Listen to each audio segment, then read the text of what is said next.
First of all, thank you everyone who joined in and who is interested in our series, Hack the Crisis, searching for solutions for the so-called new now.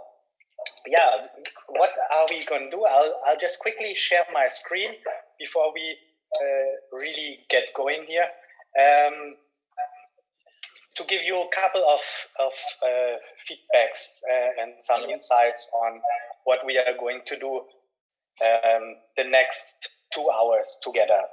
So just some background information here. We are now starting the webinar. Quick introduction from my side, and then we are going to have an interview with Q&A. So we will have different sections. We will talk about health, we will talk about community and education, and we will talk about the economy.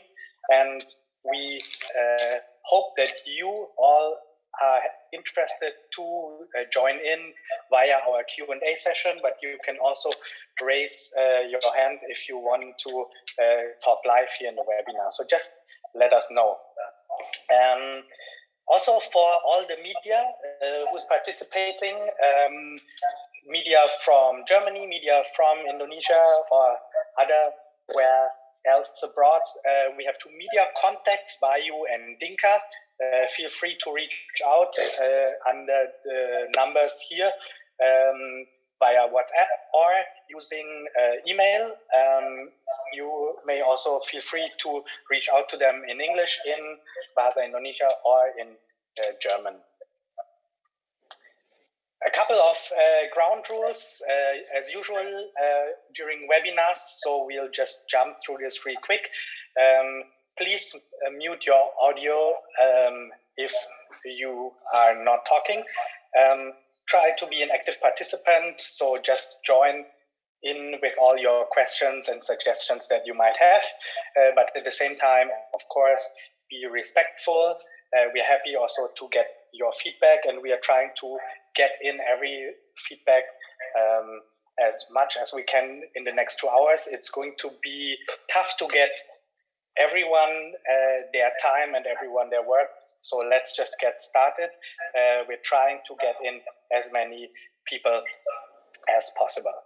So our topic is the so-called new now. Some of you maybe have heard about that term coined by the consulting company Boston Consulting Group. Why new now and not new normal? Basically, Boston Consulting Group says it's actually already happening right now. New normal sounds like something that we are still adapting, but we are already in the middle of it. And by new now, they define a couple of main trends that will come in terms of business life, but also in terms of our general social life. Those include topics like smart work. They include topics like physical and mental health for the employee, but also for the communities. They include topics like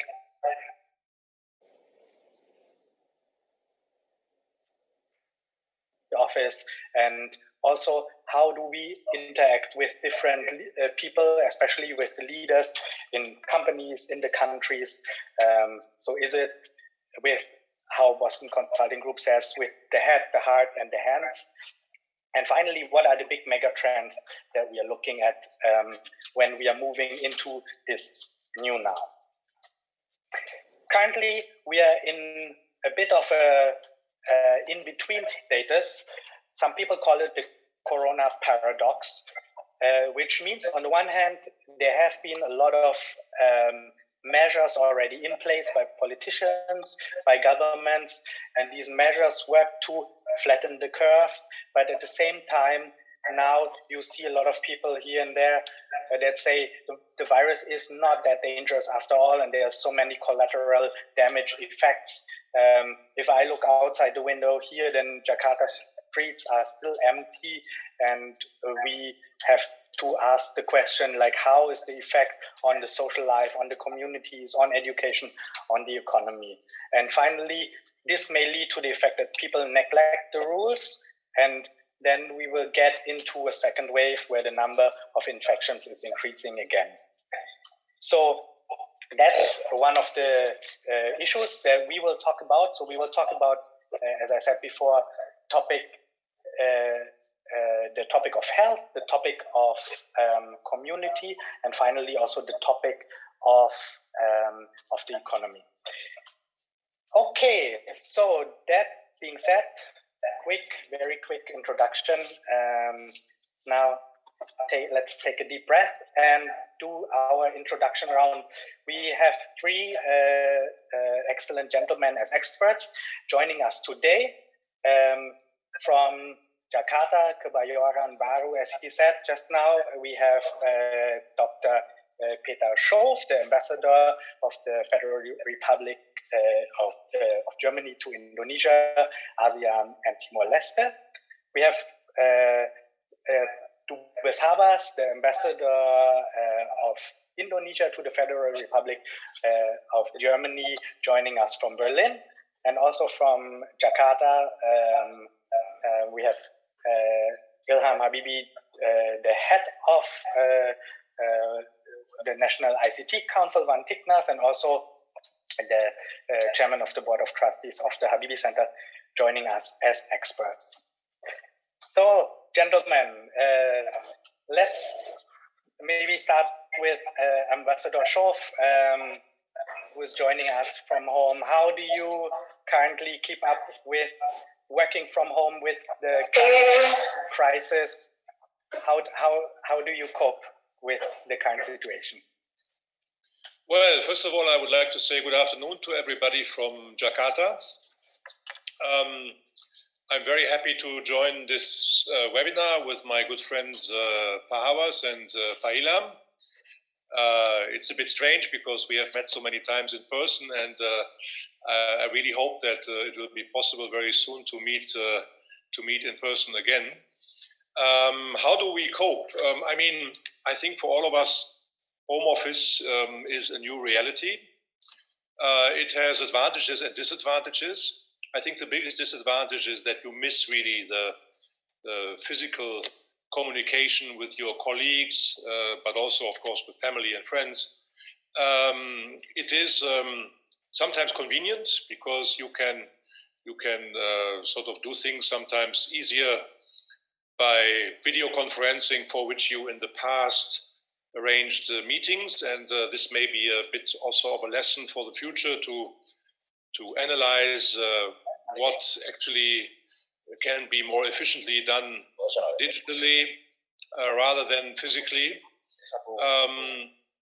I think home office is, in our embassy, we have two teams, Team A and Team B. Every week we change, so we try to reduce the risk that if one team has an issue, that the whole embassy falls apart.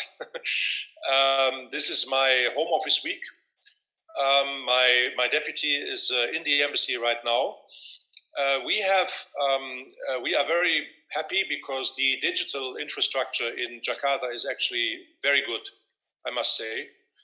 We have daily telephone conferences with our staff in the morning at 11 o'clock, and we do this since basically the middle of March, and it has become a really normal situation for us.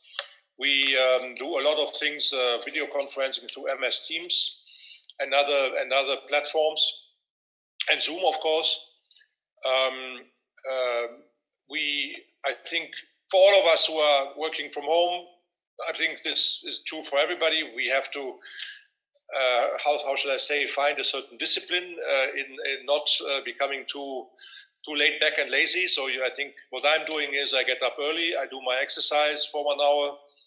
I try to keep in shape. I try to really control my diet and not compensate for loneliness with too much food. So it is there. I mean, I may be joking, but I mean, there are issues. Of course, many people may not be as disciplined as I am, but some people may not be as disciplined. But it is important to keep in shape, also mentally, to use this situation. I mean, I read a lot more and I listen to a lot more music, and so this is how we live here. It's okay. From actually, because you mentioned social media, from your Instagram channel from the German embassy, we saw that you have had a lot of webinars, a lot of calls, talking to a lot of ministers, governors. So what do you hear from them from your point of view, to overcome this crisis and to go into a hopefully good new normal, what is needed? Well, I think, as you said, I mean, I am sometimes also asked to participate in webinars. We had a very good webinar with Governor Ridwan Kamil some weeks ago. Not only with me, but with a couple of ambassadors, because he was interested to hear from other countries how they are coping. I think there is now a very good reflection in this country on all these issues that you mentioned. I think we all are aware that until a vaccine is on the market, there will be a kind of normal, which will be still strange, because we all know that this second wave or a third wave could come back at any time. And I think it is important during that time that we allow for some normalcy, as we do also in Germany. But we also have to have mechanisms for auto control. And I think there is an awareness here also with the easing that will take place probably now at the beginning of June. In different provinces, it's done differently. That while a lot of things are possible, that of course there must be some measures that allow us also to react quickly in case the numbers change. I mean, we in Germany have I think at the end of May or middle of May taken the decision to lift many of our lockdown measures. But we have this, Chancellor Merkel explained that we will have in our 316 districts a rule whereby the number of infections per 100,000 people must not exceed 50. If that is the case, then the sort of law enforcement measures will be reinstated. So it is up a little bit to the citizens to behave in a way that allows all of us to live as much a normal life as possible. But it means, of course, that ultimately it is also the responsibility of our citizens. And I think the dividing line is whether you try to do everything by, let's say, rule and by sanctions and force, or whether you try to look at your society, at your country as a responsible society of responsible citizens who behave in a responsible way. And that, of course, includes that everybody, all of us, are supposed not only to think of ourselves, but also to the risk we are possibly representing to others. And I mean, I think in all our countries, in the US, in Germany, in Europe, in Spain, certainly also here in Jakarta, you have these gatherings of people which actually are not really, I mean, the right thing, I would say, because we then see in the aftermath that there have been cases where infection takes place, and there's enough, I think, scientific evidence so far to allow us to say, well, I mean, if you are together with 100 people in a room of 150 square meters with windows closed, and you have one person, he can become a super spreader, and it can have a disastrous effect. So, I mean, I think the big challenge for our societies is that our citizens are the ones who call the shots, really. I mean, if our societies are showing an ability to really behave in a way that takes these particular risks into consideration, I think we will all be okay. But if not, I mean, then we will have serious consequences, because as I said at the beginning, as long as there's no vaccine, we are all basically there's a big risk out there. Yeah, I think that's a very interesting topic, responsible citizens. We should get back to this.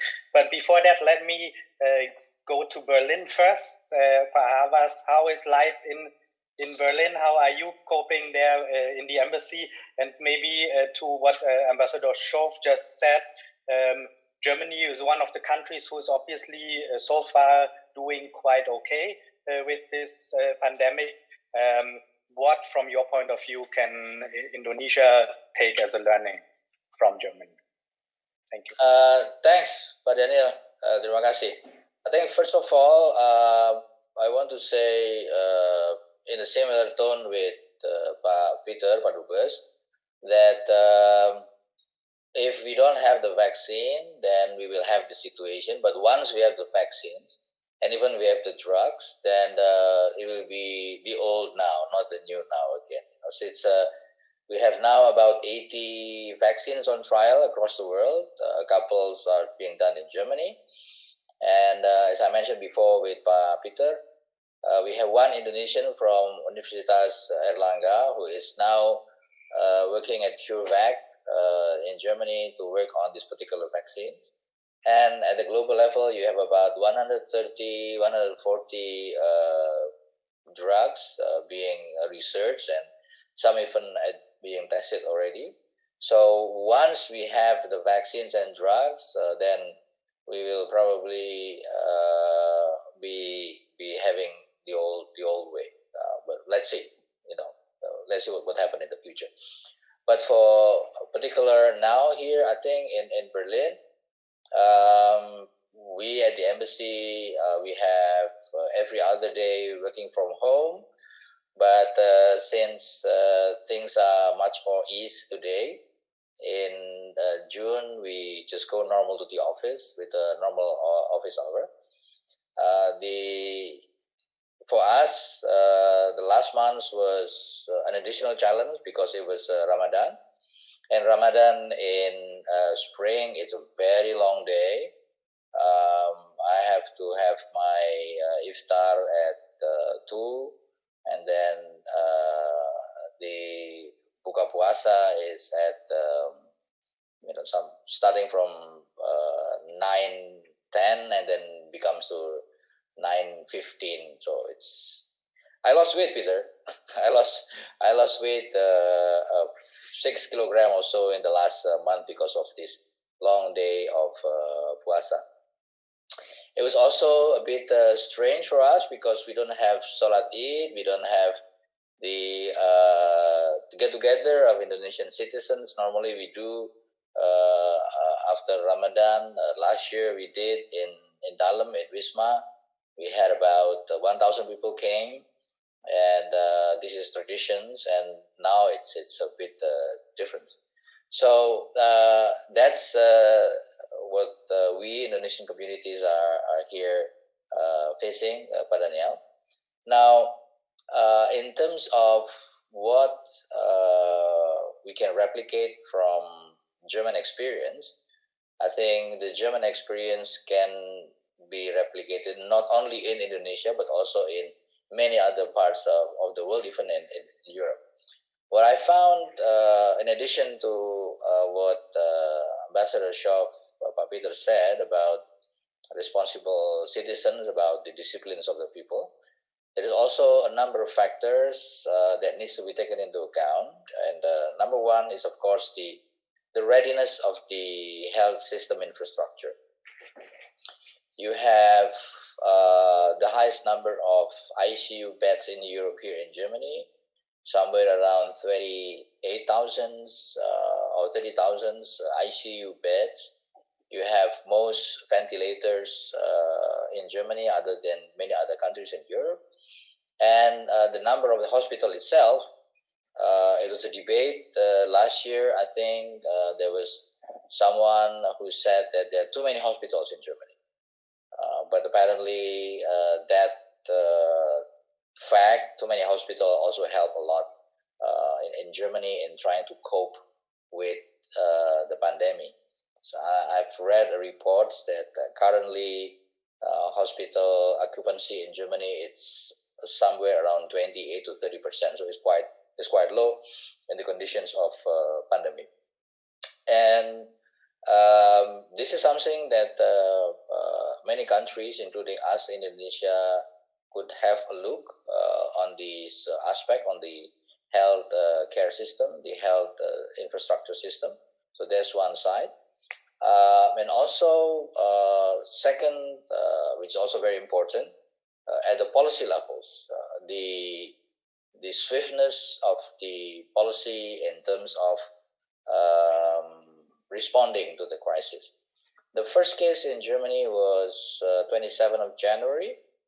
There was someone from China who flew to Bavaria, and there's a workshop, and she infected someone in Germany, and that was the first case. And on that day, the 27th of January, the Corona crisis team was established immediately. And the structure of German governance, which is federal state, is also very important to study, to have a look at it. We are not federal state in Indonesia, but we also have some very strong provinces and kabupaten. The regionalization is very strong. It's based on law. So sometimes you have some discrepancies of decision-making from the top in Jakarta and at the local levels across the country, because Indonesia is very big. So the chain of communication may not necessarily as good as we would have hoped for.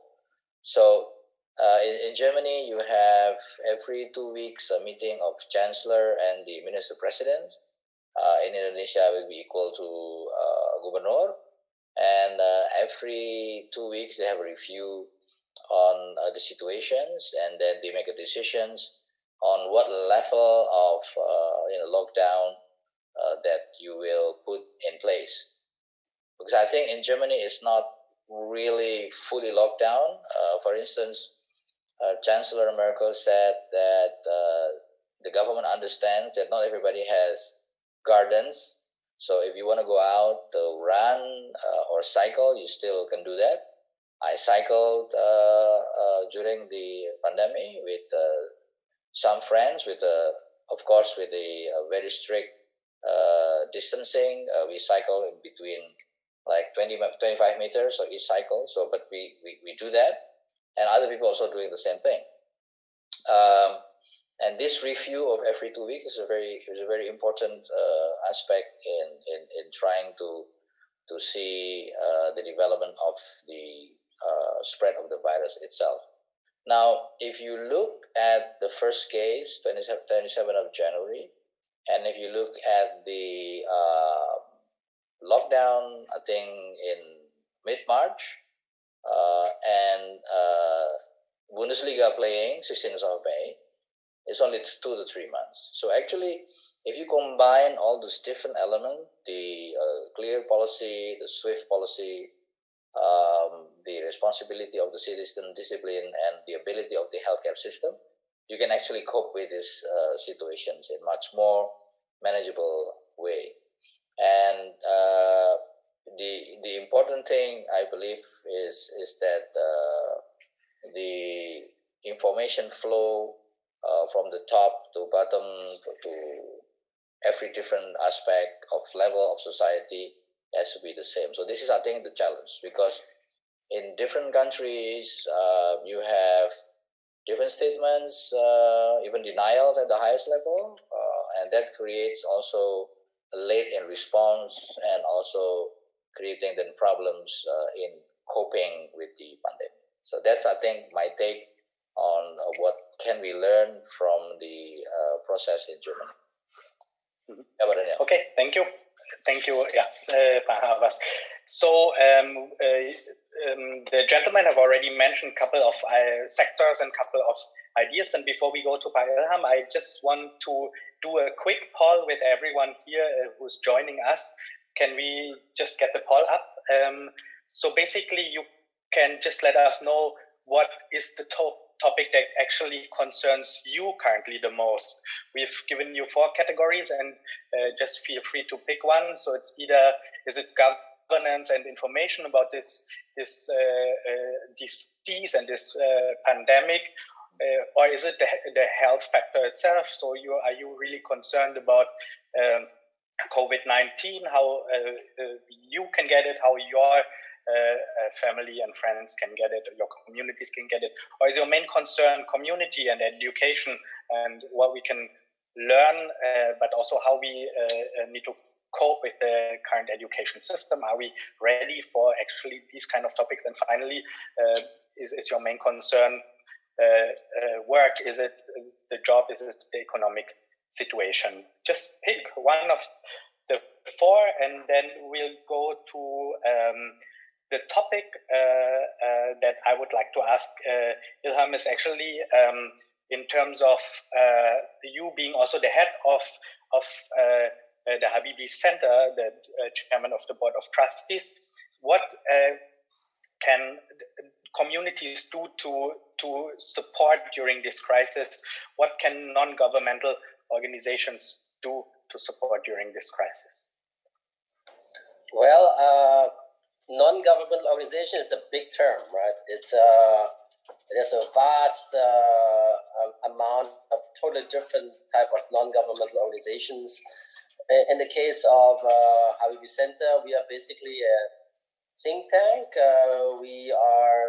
Our product is basically either events like seminars or webinars, actually, or conferences, or we do also policy recommendation or white paper analysis.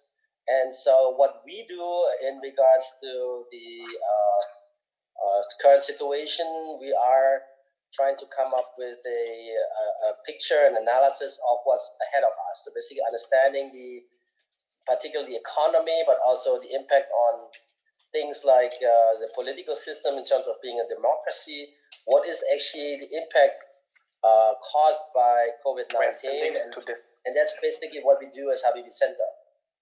But I understand there's much more than this. We can also, what we try to do is basically work with other organizations that I would call more like they're more social-based organizations, and we try to work with the Indonesian agency, National Agency for Disaster Recovery, so-called BNPB, which is actually the lead in Indonesia for organizing all things related to COVID-19. Recovery, and also the current processes that are in place for social distancing that is being basically implemented and also prepared, led by many line ministries, but led by this agency. So we try to come up with some innovative ideas ourselves together with friendly community-based organizations, but it's still at work. I think it's fair to say that there's a lot of ideas on the table. We're not the only ones that come up with innovations. Well, it starts with ventilators made in Indonesia.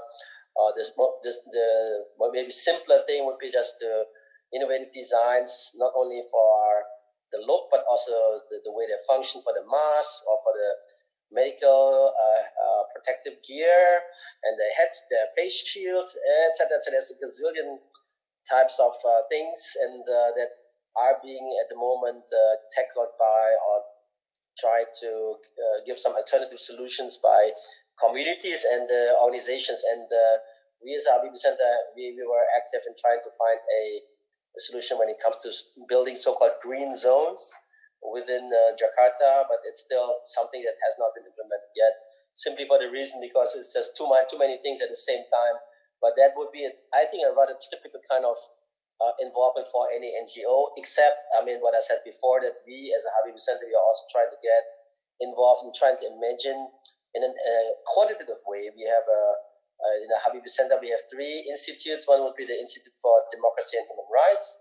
The second would be the Institute for Democracy and Economics. And the third one would be the Institute for Democracy and Science and Technology. And so basically, all 3 work together in order to understand, because all 3 have a direct link to this.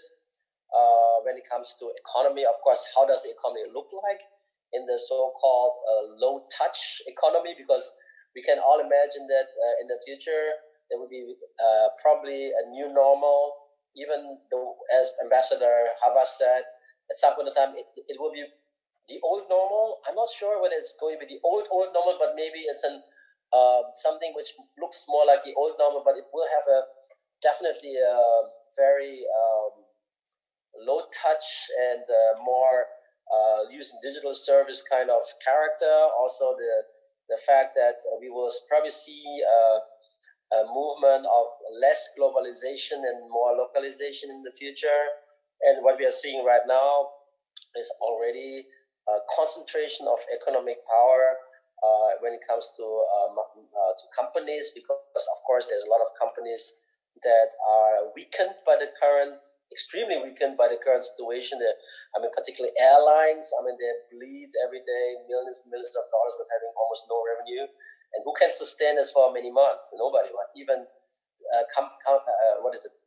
airlines that are, and I don't want to mention names here, that are very known for their quality and their strength, they are being substantially weakened. So basically, that is what we do as a Habibi-centered kind of thing. But the others, we are also participating in trying to get ourselves involved in innovations together with other community-based organizations. Sorry for the very long. Thank you. Thank you. Yeah.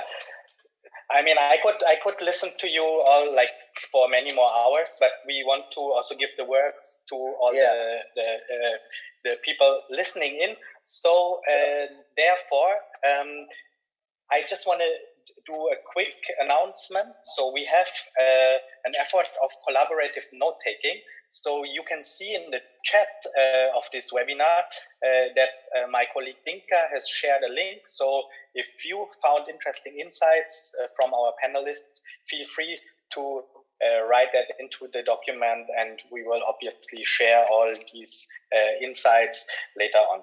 Second thing is, let's see the result of the poll and see what matters to you the most. Can we get this up? Oh, it's a pretty even distribution. So the most concerning topic is actually the economy, followed by community and education topics, and health and governance and information is ranked.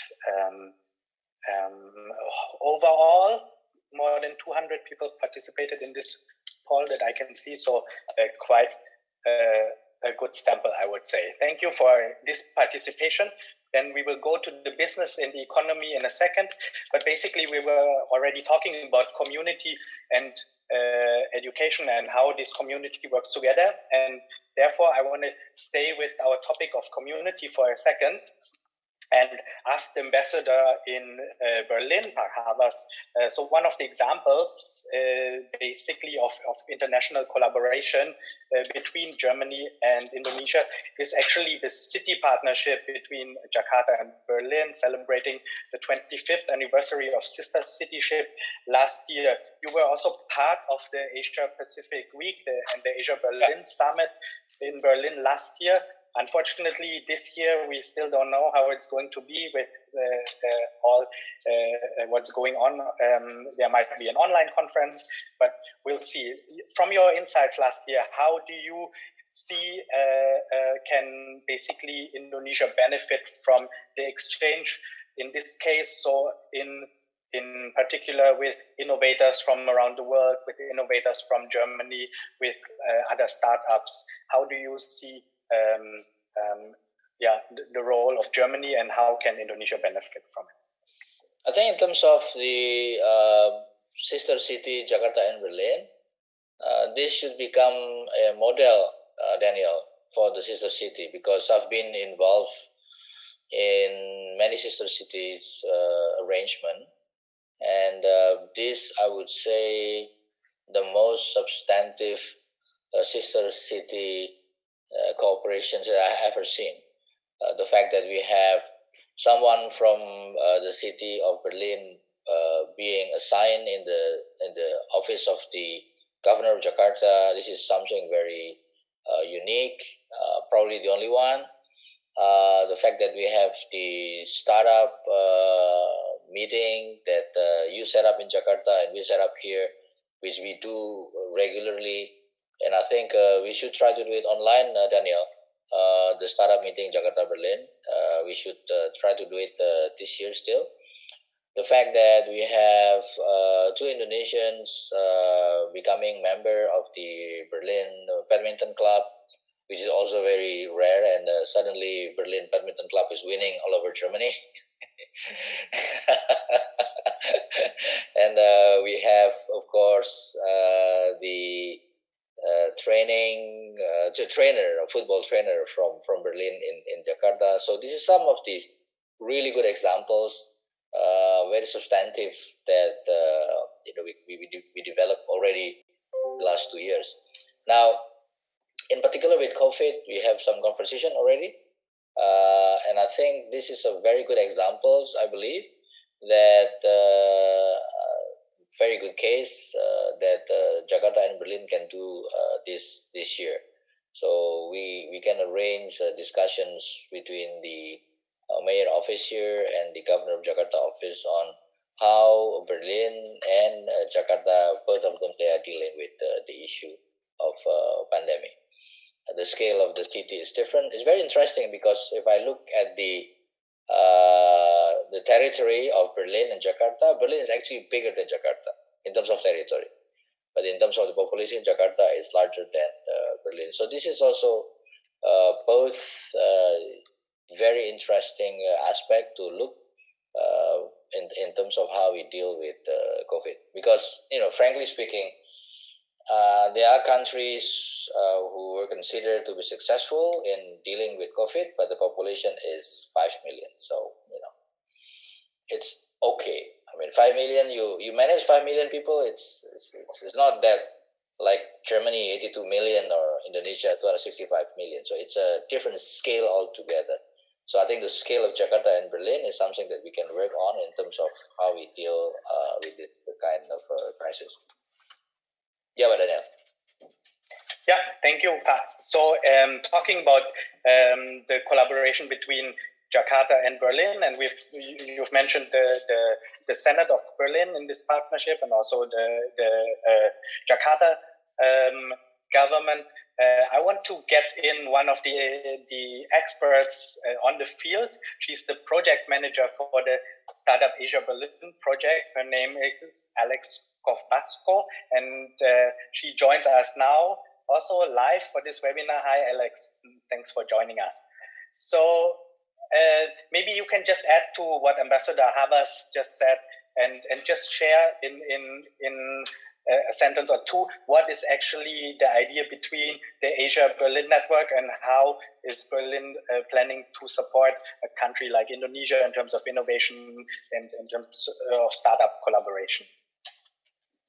Good afternoon, Indonesia. Good morning, Germany. My name is Alex Kovbasko, and at Asia Berlin, we aim to connect startup ecosystems in Asia with Berlin and in between. So while in the past 3 years we have run the delegation trips and organized physical events, right now we are reshaping the format. We are reinventing ourselves, really, and thinking how can we make sure that startups, even in these uncertain times, can have access to networks, to investment, to each other, to have the support that they need. In practice, we have had already 2 virtual events organized in Berlin. We are doing something similar to what you, Daniel, is doing right now, having some of the speakers in a studio, socially distanced, fully safe, and at the same time, speakers connecting from Japan or India, and would be happy to discuss what we can do together with the city of Jakarta or Indonesia. We have a special format for the investors. We suggest investor roundtables as a small circle events for Asian investors that are interested in European markets, or maybe family offices that have started their work in Berlin but have not yet met the investor community. This format will kick off later in June, and happy to share more over LinkedIn or in person. Yeah, thank you. Maybe one word to the Asia Berlin Summit this year, scheduled for initially June, then rescheduled to September. Is it still going to take place, and is it going to be digital? Is it going to be offline? What is the plan, and should we invite the Indonesian community to collaborate here? Absolutely. Asia Berlin Summit will take place. We will adjust the format to the circumstances. Right now, we're thinking about the hybrid format, where we can have a small number of participants and speakers on site in Berlin, and then having speakers joining and the community from all over Asia joining virtually. Closer to the date, we'll be able to share whether there is an opportunity to invite some of the Asian speakers in person, or we'll keep it virtual. But stay tuned, follow us on social media, and it will be a great opportunity to meet the Berlin-based actors that are connecting the two ecosystems. All right. Yeah, Alex, thank you for this quick intro and a few words from the startup community in Europe. Yeah, thanks for joining in. And if there's any questions regarding the Asia Berlin Summit or any other opportunities, there is an ongoing also startup ecosystem project between Jakarta and Berlin just about to start. So if you're interested in that program, then just reach out to us here, and then we will also connect you to Alex in Berlin. Thanks for joining us, Alex, and have a good morning in Europe. I think we go back to the ambassadors, Ambassador Schof and Havas. One of the topics also that's concerning the communities, we got this question actually a lot in the last webinar, and also in the meantime, is how does this pandemic affect study programs between the countries?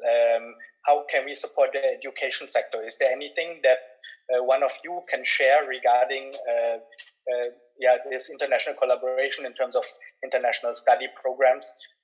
How are students affected? Yeah. Either way. Maybe we'll start with you. Maybe I start, and if you allow me, I would just like to add one thought to our previous topics, because I think it deserves a lot of importance.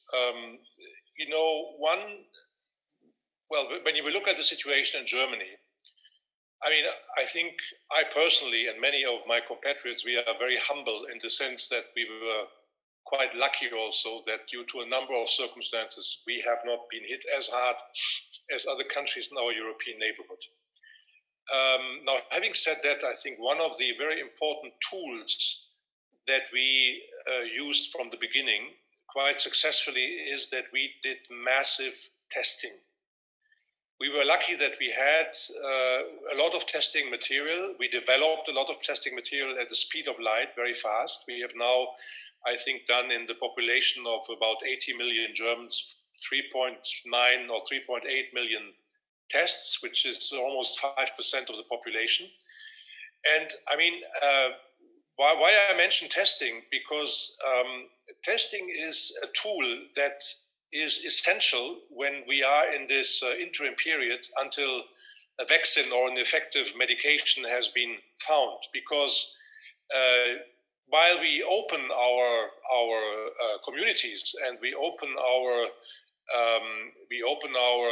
businesses, we have to be able to be very fast in reacting, as I said at the beginning, and you only can do that if you have the scientific data, factual evidence of what is actually happening on the ground. And this virus is very vicious, because you cannot really, there are so many things we don't know about the virus. You know, why is one country hit so hard, whereas another country with a roughly same demography is not hit as high? Okay, there are factors like the infrastructure in ICUs and other things that you can enumerate, but there are many things we don't know, I think, so we have to be on the alert.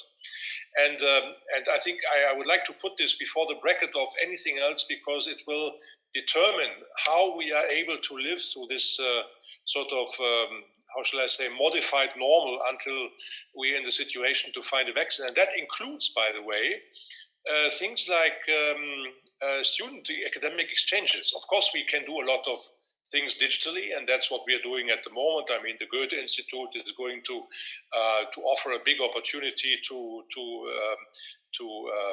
practice the courses online that before offered only a physical way. I think I know from some academic institutions in Germany with Indonesian students, they have written to me and said, look, they're doing their courses online. But I mean, at some point, of course, it is important that there is a physical meeting taking place, examinations and so on. So I think in the field of academic exchange, I mean, we are, of course, be able to do a lot of things online. But, you know, actually, what we would like to do with academic exchange, especially with students, is not only to have a know-how transfer from one country to the other, but we also would like to have Germans living in Indonesia, enjoying the country, really experiencing what it is all about. And we would like to have Indonesian students living in Germany and getting to know the country. And that's, of course, where the limit is, because these things you cannot do online, and there's a clear limit. And that is why it is so important that at an early stage we are able to open up some of these channels again, but that in turn, of course, will depend on the safety net that we are able to put in place, so that we, in terms of when it comes to immigration, that we are safe, that both the students are safe, that the population, the communities where they're going to live are safe, and so on. If you look at, for example, the Bundesliga is a good example. You know, I mean, the Bundesliga is very good that it started, and actually, personally, I think it's also a right thing. And it's very successful because it's for the moment also the only league that is playing. But I mean, it can only work because there is a lot of testing material available to really continuously monitor the situation, whether among the players and the teams and all the operations that go with a team. There are cases, and whether it is necessary to isolate them. So the bottom line is that, I mean, our life and development in the communities depends on a good infrastructure to monitor the life of the virus continuously. And that is why I think we depend upon each other to have a good infrastructure in testing so that we can do this in a confident manner.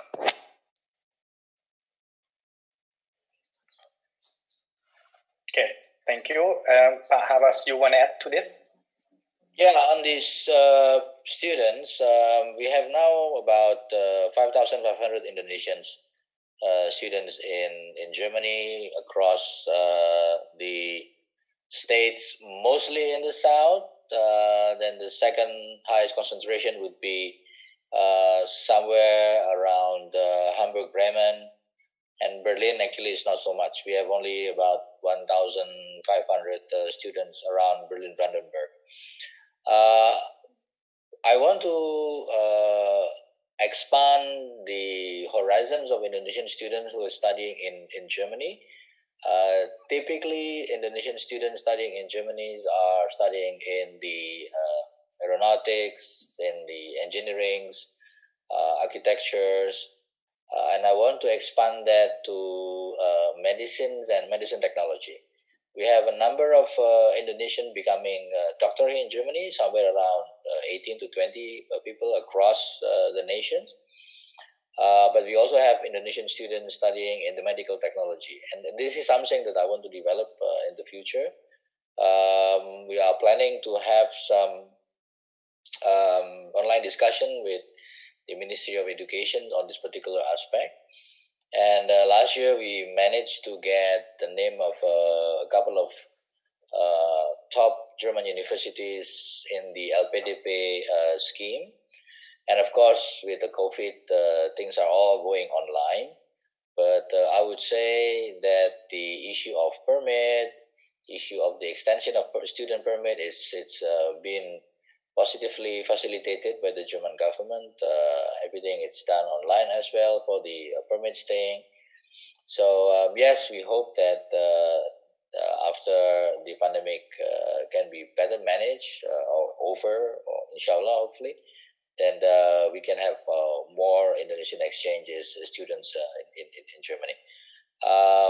It's high time, I would say. Because this crisis also have demonstrated to us that there are other aspects in terms of education in Germany that we can also we can also have our students here to study that particular aspect, which is medical aspect and medical technology. Yeah, Daniel. Okay, thank you, Pahavas. And I think we can wrap up our category of community and move on and talk a bit about the economic situation. We can clearly say that COVID-19 has been a catalyst for the digital economy. And that's a topic where I want to bring in Ilham again, as the head of the Indonesian National ICT Council. You deal with this topic day in, day out, and obviously there are lots of digital opportunities now, a lot of also big transformation, if you want to say so, but at the same time, not everyone is ready for going digital, especially in remote areas. How do you see this transformation in times of COVID-19? Well, first of all, the topic of ICT transformation for the country and people has been around since many, many years. Some institutions and companies and organizations were quite fast and swift, and some are dragging their feet for various reasons. But now, because of COVID, everybody has been basically forced. There has been a crash course within a relatively short time. The whole nation has become used to, for instance, using video conferences like this. I mean, for myself, if I look at myself, even though I am at the moment already since 6 years now the chief executive of the National ICT Council, but we have in the history of the council maybe once or twice used it per year, and now we use it maybe every day a few times. So it has been a crash course, and it has opened a lot of new doors to new thinking, new models. And one thing for sure, as you said very correctly, Daniel, this is never going to go away. I mean, this is the forthcoming normal, however we call it, the new normal, or the what is it, the low touch economy, or there's many different terms for this. What's ahead of us, but the presence and the integration, and in some cases the dominance of the digital based online services that use lots of data is going to be more and more intruding every single sector of the economy in our life. It will entail things as new business models, new corporation models. It will require new designs for our homes, for our offices, new traffic patterns. I mean, it's just enormous. The new ways to travel itself, then new ways of tourism, etc. It has an impact to everything, and we are having lots of discussion, lots of people. Nobody really knows how it is really going to be after, at some point in time, if the vaccine has successfully arrived, which probably needs more time than people hope, and then implemented so that it is not only there, but has been applied to millions and millions and billions of people. Only then we will have some sort of a stabilization, and then we can see the real effect of how we want and can integrate this kind of technology in every sector that we know of. It doesn't mean that it will be 100% like this. There is going to be a new balance between basically where we still need to, of course, meet people and feel them, not just see them on the screen. We need to read their body languages. We need to work together to do things together. Like we was talking about school before. Just imagine you want to do teaching, right? Many of the teachers right now, they are not ready to teach online because the material they have is not really made for online. Because if you do online, you can also use video as a media and other things that you didn't do before. On the other hand, that there are some projects you can't do online, like you do a project where you want to build something together. How do you do that online, right? So you still need to have something offline, but there is something, I say always, online versus on-site. Yeah, so online, on-site. And on-site, yes, it's definitely still needed. You can't really substitute everything with that. But this new balance is something that I think will determine the use of ICT or information communication technology in the whatever comes later. For us in Indonesia, there are some more aspects to be registered here. First of all, Indonesia is still a country which still has a lot of divides. I mean, there's some parts of the people. I mean, Ambassador Shove already was praising the digital infrastructure being quite well established in Jakarta. That's probably true. But however, I'm afraid to say that's not true for other parts in Indonesia which are substantial.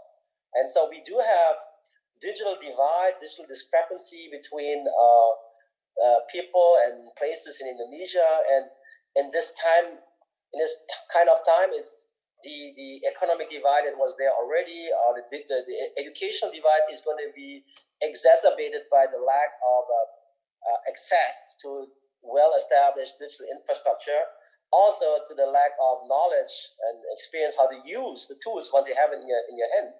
And also, basically, if you live in a rather overpopulated household with lots of people in the same room, and everybody does their thing online in the same space at the same time, it's a different story than if you have the comfort of have a larger home and you don't really sit together all the time, and because in this time it's really hard, right?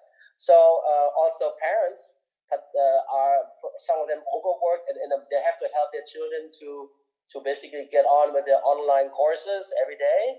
At the same time, they have to also work, and so there's a lot of stress right now in many families that we can observe, and it has an impact on many things. So not everything is a good story to tell about the current situation.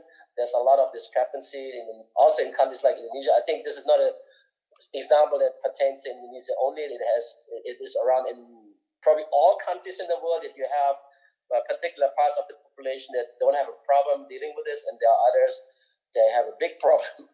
And it's not only a matter of money, but it's also a matter of education, a matter of family situation, and these kind of things. Yeah. So these kind of topics we discuss a lot.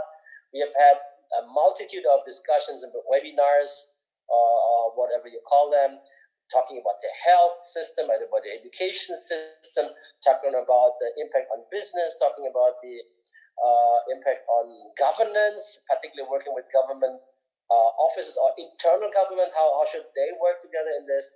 But one thing for sure, I mean, that we always complain in the past, Indonesia needs a chief information officer, somebody who decides what is to be done. Now we have it actually, and it's called COVID.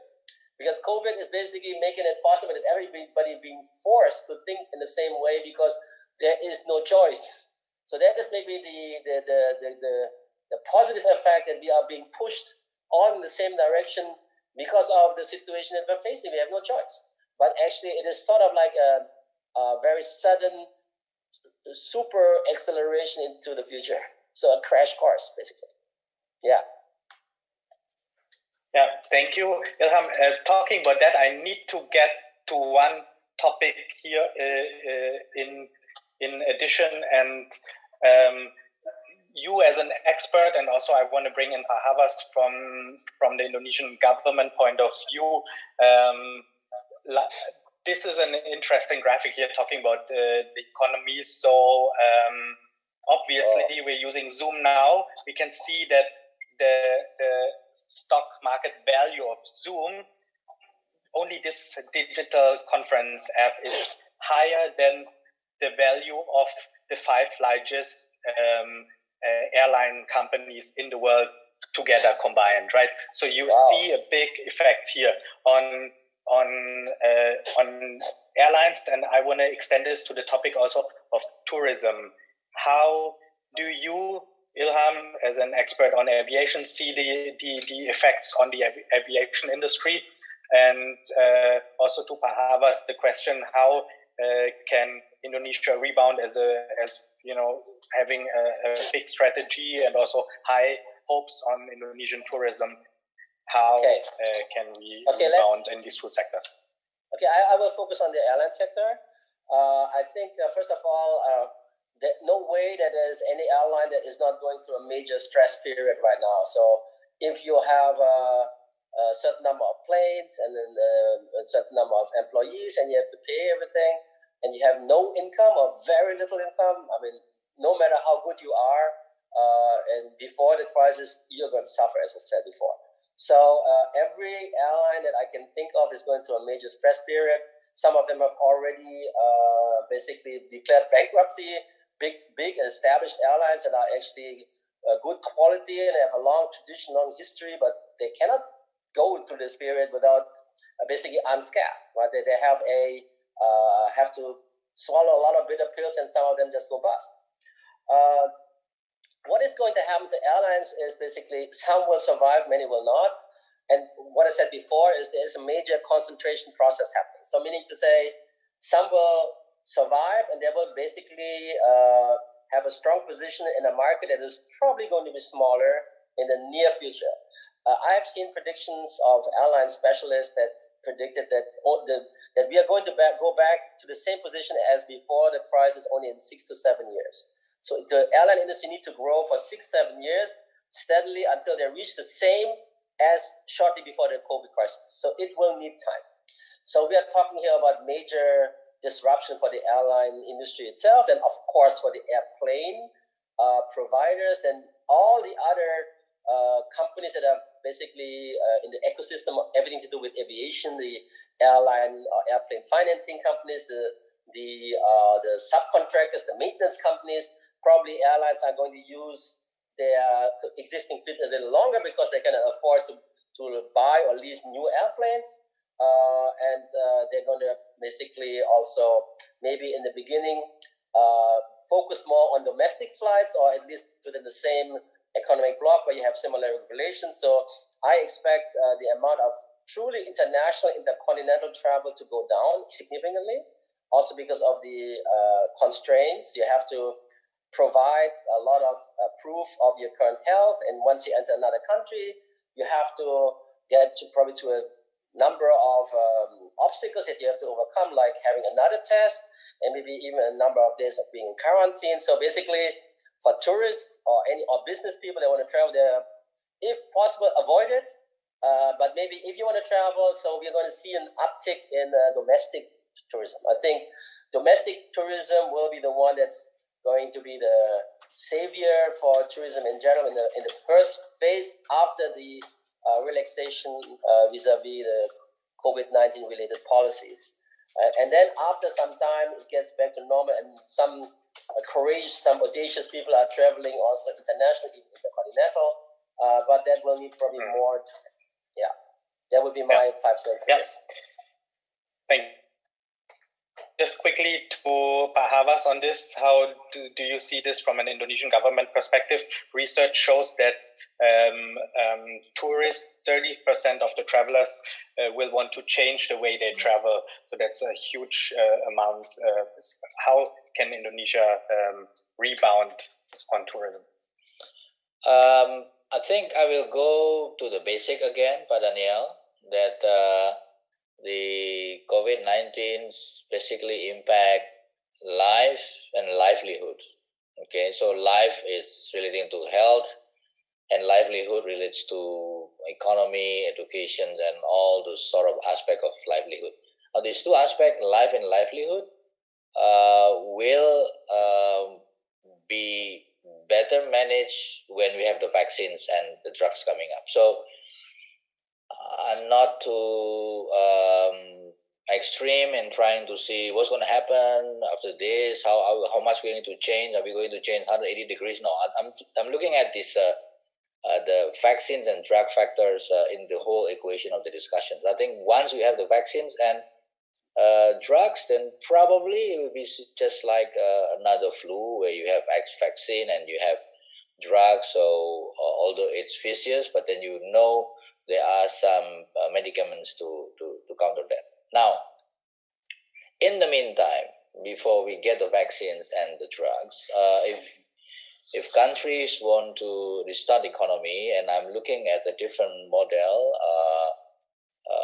in Germany and also in different parts of the world, if you look very closely, within each country, you have different area. You have different states here in Germany. You have different provinces in Indonesia. You have different cities. You have different kabupaten that have different level of infections. Right. So in different studies across the world, if you want to restart the economy, you should look at the region that is less infected. So I think if whatever we want to do, either tourism, other type of businesses, we should look at the regional based approach. So we need to do these regionalizations in terms of how we want to restart the economy. Now, if I look in German experience, there are a very interesting type of businesses that continues to open even during in the middle of pandemic.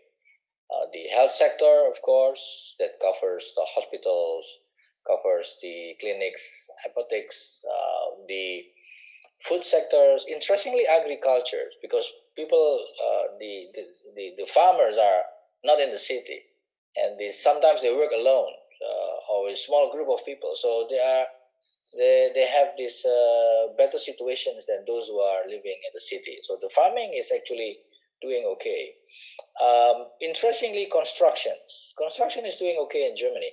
The Indonesian embassy, we are building our new chancery, and we spoke with our architect, sometimes online, sometimes direct, and project goes on. And I asked my architect, and they said, no, my projects in Germany, the constructions all over Germany, they are going on. They are not being influenced at all. So I think in Indonesia, we also need to look with types of businesses that can still be open in the questions of the pandemic. So that's the type of business that we see here in Germany that can be implemented in Indonesia. Now, tourism. Now, tourism is a very interesting aspect in trying to restart the economy. Now, domestic tourism is something that is very strong. The question is whether people can still travel from one place to another during this pandemic. But I see an opportunity between Germany and Indonesia. I think we have this so-called the all-inclusive hotels. And I stayed in one of those hotels in Cuba a long time ago, where you come and you stay in the hotel and you don't move around at all. Okay, so this is a type of tourism that we can develop. For instance, in Bali, so we can cordon Nusa Dua, for instance, or some hotel in Nusa Dua, where people can come. They come in with charter flights, for instance, and they can stay in one of the two hotels, and the hotel is completely quarantined. All the staff are properly quarantined, and the people coming are also have a paper of saying that they are negative COVID.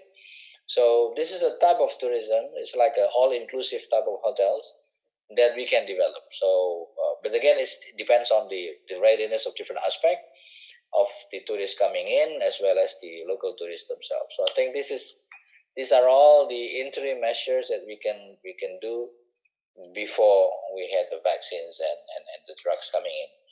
I just want to add a little bit more on the vaccines. I want to share with you the latest discussion that we had on the vaccines. So in Germany, we have already green light to have a test on the 23rd of April. There are 200 people already tested now in the clinical trial. And hopefully this June, there will be some statements about the development of the vaccines in Germany. So probably other countries are doing the same thing. You could also check with our colleague in Jakarta at Eichmann Institute, Daniel. And I think by the end of this year, we will have vaccines. And I think by the time, you will see that we will go into different directions in terms of where we are going. So I just want to comment on the last slides that you see, the Zoom value and the airline value. And this relates to someone who asked me that, well, now you are speaking in webinars so that people across the world, and we have many people coming in and having a look at your talks. And I said, yeah, now when everybody's working at home, when everything is normal, nobody comes to your webinar, okay? It's just maybe in the office, but not like massive. Hundreds of people coming to webinar when things are normal. So that's my take. Yeah, thank you. Before I ask Ambassador Schof, we've already moved to the topic of innovation, how innovation can support. And before I ask Ambassador Schof on how Germany and the international cooperation can support here, I just want to quickly go back to Germany and get another guest in for a quick comment. And this is Niklas Krüger from the German-based innovation consulting company Hive. He joins us now from Munich. And Niklas, I already see you there. Hive is also supporting us with an open innovation tool. And while I'll take the tool up on screen, the slide, maybe you can just quickly share, number one, what we're talking about, what is Hive about, and how this open innovation tool can support us in looking for ideas and solutions. Okay, cool. Thank you. Daniel, thank you for giving me this slot here, and yeah, really looking forward to work together. So quick word about Hive. Hive is an innovation consultancy from Munich in Germany, and yeah, I used to work with Daniel, so he reached out and we discussed whether there's any way how we can support, and we are doing a lot right now to also find ways to support finding innovative solutions, find innovations that can help to, yeah, reduce the effects that this crisis has on everyone right now. So what we have discussed now and what we will start in the next few days is an open innovation campaign where we actually want everybody to get together to submit their own ideas, to find solutions to tackle the current problems. So what Daniel is already showing here is a mock-up of the Hive crowd that we will launch soon. The Hive Crowd is an open innovation community. So on this platform, we have lots of innovators from all around the world, and we invite everyone to join this community, to join this platform in order to, yeah, collaborate, co-innovate, co-create solutions that can in the end help to reduce the effects we have on the crisis has on all of us right now. Yeah, thanks, Niklas. You have been doing this with some other examples as well, right? Maybe you can just share one or two examples in the field of COVID-19, but also yeah, in other sectors maybe. Yes. So in the past weeks, we have offered our platform for free to a lot of organizations and are doing a lot of campaigns regarding COVID-19. So, for example, we are working with a university in Austria to find solutions of how Austria and especially the region of Tyrol can start allowing tourists again in the region, how they can actually find solutions to allow tourists to yeah, be on vacation in a safe way. So we have collected over 150 problems and associated solutions there on the platform that will now be screened, be selected, and then go into an implementation phase. But we are also working with lots of different organizations. So, for example, we are working with a concert hall and an orchestra that can't practice the music right now and that can't hold any concerts. So we are trying to find creative solutions of how they can still play music, practice music, and still earn some kind of revenue in order to sustain their business also for yeah, still being in business after the crisis. All right, thank you. Ilham, you also know Niklas and you also know open innovation, right? So yeah, before we hear from Ambassador Schof, do you want to add to this? And yeah, definitely. How do you see? Yeah, I think particularly with Hive and in collaboration with some institutions and companies in Indonesia, we have done some good work some years ago in the city of Bandung.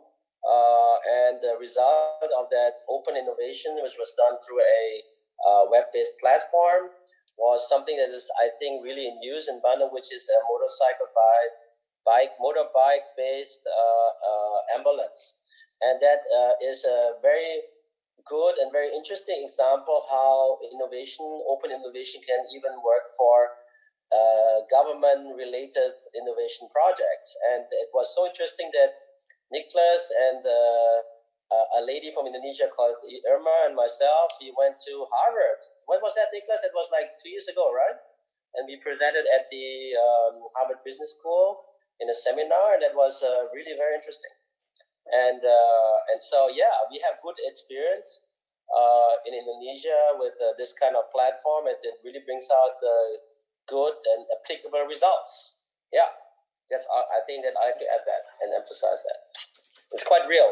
Yeah, so Niklas, we will get this platform live within the next few days, and people can reach out to us, and then we will link them to the Hive crowd and hope we will get some open innovation started here, right? Yes, I'm really looking forward to it. Looking forward to everybody who's in this webinar now at the moment to participate. Submit their ideas. As Ilham said, we have seen a lot of creative ideas in this last contest, and actually have had a real impact of saving lives every day with these motorcycles in Bandung. So I think there's a great opportunity, and we've seen this throughout our years of experience in open innovation, that really everyone can have an idea that in the end really has a big impact. So I'm really looking forward to everyone who participates, submits their ideas, or also gives feedback to other people's submissions to really work together to solve this problem. Yeah, thank you. Thanks for joining us from Munich, Niklas Krüger from Hive. And I think there's a very good example of German-Indonesian collaboration in terms of innovation. But innovation is not the only topic, and especially there's different sectors in terms of innovation. And then brings me back to Ambassador Schof. German international cooperation is since many years very, very active in Indonesia, from economic development, education, environmental topics, peace and security, energy, and many more sectors, right? I think that alone would already fill a full webinar, but maybe you can share from your perspective how German cooperation can support Indonesia further going out of this crisis.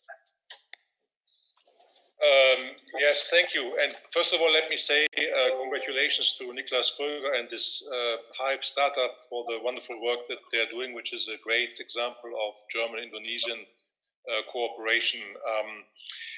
I think when we look at, I would like to make one or two comments about the issue of the economy in COVID or post-COVID more in general. I think there are a number of lessons of observations we must make. I think first of all, we're always wondering, we're longing for the normal life that we had before, and where everything was so natural that now seems so precious. I think one of the lessons that we have to learn, and where also I think we should identify new fields of cooperation, and Pahawas mentioned some before. This is a pandemic, but maybe we have to get used to the fact that there may be pandemics, may be a feature of a future that might occur. There might be other virus or incidents that might hit our societies, our economies, and one lesson to be learned, I think, from this situation is that we have to really invest in our preparedness. All of us, we have to invest in our health infrastructure. We have to invest in our digital infrastructure, but particularly we have to be more prepared. And I think there is a vast new field of cooperation. And this brings me to my second thought, and that is about trade and business cooperation. Now, there's a lot of debate these days of whether or not this situation is basically urging nation states to achieve strategic economy, which would mean that they reshore as much as possible their production, their investment in their own countries, And that would, of course, mean that we would see grave consequences on international trade. We in Germany, and if I say we, I'm not only speaking about the government, but also about the business community. We see the solution for strategic autonomy more in a strategy of diversification, to diversify our investments, which will make ourselves more independent from shocks where we suddenly realize that in terms of drugs, we are just dependent on one single partner, and if that one single partner is as much affected by a pandemic as we are, then that becomes all very difficult. We've seen these situations at the outbreak of the crisis in the European Union. So I think diversification, and also, I mean,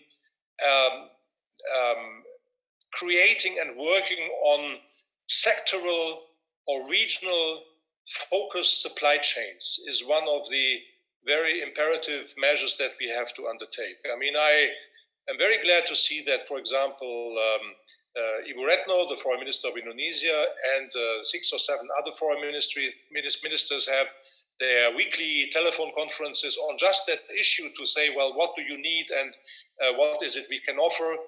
For example, I mean, I was told that in Indonesia, for example, to make the labs more efficient, there is now a delivery of reagents from German companies that is coming into Indonesia. This kind of things to make ourselves more complementary among each other. But I mean, what we should, I think, avoid is to interpret strategic autonomy as a strategy which would basically be a no or negative position to international trade. And I think that is very important. One thing that I believe is very important, and that is brings us back to this idea of innovation, is that, I mean, I don't know, I think in Europe we have more of these discussions than here in Indonesia, but I mean, many people in Europe are saying that we should also, I mean, draw some consequences of this COVID crisis in making our lives and livelihoods more sustainable. Now, the big nightmare is that, I mean, once we have all these economic recovery plans coming into operation, that then there will be a race to catch up with as quickly as possible to achieve the best GDP rates possible and so on, and at the same time abandoning some of the more general sustainability agenda issues that we have been working in the past. And I think actually it is a great opportunity to come out of this crisis with a solution which would at the same time promote a sustainable solution which would make our public transport systems maybe greener, which would make, because we have now seen during this crisis, I mean, there are all these maps, satellite maps that you can see in terms of decarbonization, the decarbonization effect of COVID, which is a paradox, but it is happening. And I think we should grasp opportunities that just don't bring us back to some kind of as it was before, but I mean, to also new paths and new solutions that would also serve the sustainability agenda. And I believe this is going to be a very big challenge because, you know, so far there are many countries where the pandemic hasn't hit that hard. But I mean, if we think about, for example, the continent of Africa, where the health systems and the community support structures are a lot weaker than you see it here in Indonesia or let alone in Europe, I mean, there might be some very, very tense distribution conflicts about resources.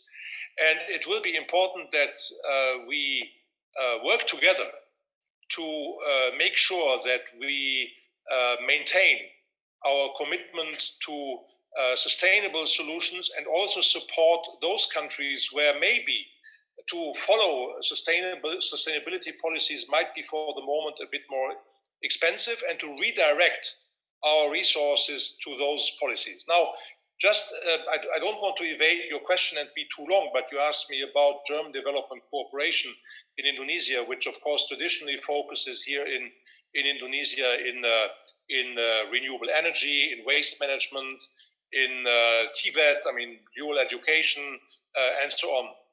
We have actually last week in the government taken a decision to redirect some of our resources to the specific demands of the pandemic in Indonesia. We have actually redirected about 1 billion euro of our development assistance towards everything that has to do with the health sector in the wider sense, but also community structures, including fintech inclusion projects, which are promoted by the Asian Development Bank, by the World Bank. So we are supporting those sectors. We are investing at the moment into teaching hospitals to be able to help Indonesia to strengthen its resilience also against future shocks in health policies or in other disasters that may hit the country. So I think my message would be that we should actually see this pandemic not as an alibi to divert from our sustainable policy agendas, but to keep them and to think about also new solutions, by including also the innovative startup communities in both of our countries, because many solutions will concern the local level or the regional level, small scale, and that is where we have seen also through your hub, we have seen workshops where we had fantastic examples of green solutions that can be used and which are particularly important for Indonesia with its many islands and its very decentralized landscape. So let's try to keep our sustainability agendas in our policies, both in development cooperation and in general. That would be my strong plea. Thank you. Thank you, Ambassador Schoff. So you've actually already answered the question that I wanted to bring up from Justian Alfiancia, who was asking how do the government of Germany and Indonesia support each other to overcome the crisis. Maybe I will pass this question also to Dubes Hafas in Berlin, especially also noting that Marco Siebert from Hanover is saying hi in the chat. He joins us here as well, and maybe Hafas, you can also share how Germany and Indonesia are supporting each other, especially maybe looking at strategic industries, looking at innovation, looking at Industry 4.0. I heard you gentlemen talking before, so Indonesia will still be partner country of Hannover Messe. So maybe you can just quickly update us on that topic. So, Daniel, I think the key words that was also mentioned by Ambassador Shaw, Papita, before is diversifications. It's important for Germany and for European investment to diversify the investment not only in one country. I cannot name the country, but I know they speak Chinese. And this is a very important aspect in the future strategic economic relations. I would very much hope so that diversifications of investments from East Asia will also be going to Southeast Asia, especially in Indonesia. Secondly, I think it is because of this particular aspect of diversifications, Indonesia maintained its positions as the partner country of Hannover Fair, Hannover Messe in 2021. We are supposed to be doing it last April, but of course, with this situation, we cannot do that. And we hope to be able to do it next year with the Deutsche Messe, with Hannover Messe. And we have already confirmed our participations at the highest level from our head of state, head of government, the presidents, and also from the Ministry of Economic Affairs and also from the Ministry of Industry. So our participation is confirmed, and we will have a number of aspects in that participations. And now with the COVID-19, we will also put forward a lot of profile of Indonesia as a country that has a certain high level of health sectors. If you are not aware, Danielle, Biopharma, our state-owned company, is one of the pharmas in Indonesia and probably in the world that has produced certain type of vaccines to the highest number in the world. So we have the capacity, and we want to develop cooperations with the German industry and also global pharma industry during the Hannover Messe next year. We will also have, last year we planned to bring somewhere around 30 startups from Indonesia to join our pavilion in Hannover Messe. And we also invite you to be involved in this discussion as well. And we hope that we will even have more for next year. So the blessing in disguise, if you will, of COVID-19 for us are two aspects. Number one, the strong message to Europe and also to other investors is that you need to diversify your investments. You cannot put all your egg in one basket and see what happens. Okay.